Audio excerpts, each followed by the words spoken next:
సంఘంలో ఉన్న పెద్దలు మందకు మాదిరిగా ఉండాలి, కుటుంబంలో ఉన్న పెద్దలు పిల్లలకు మాదిరిగా ఉండాలి. నాన్న తాగితే కొడుకు రెడీ అవుతాడు అంతే.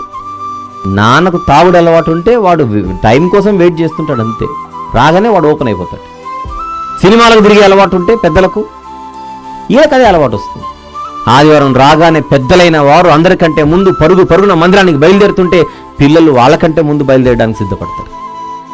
అన్ని విషయములలో పెద్దలైన వారు మాదిరిగా ఉండక తప్పదు.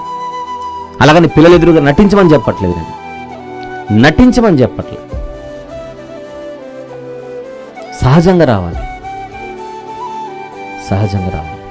ఆ పిల్లలతో మాట్లాడేటప్పుడు, ముచ్చట్లు పెట్టుకున్నప్పుడు ఏదో ఒక ప్రత్యక్షంగానో పరోక్షంగానో దేవుని గురించి మాట్లాడుతుండాలి, చెప్తుండాలి. దేవుని సన్నిధికి పిల్లల్ని ఎప్పుడూ దూరం చేయకుండా పెద్దలు జాగ్రత్తగా ఉండాలి, జాగ్రత్త పడుతుండాలి.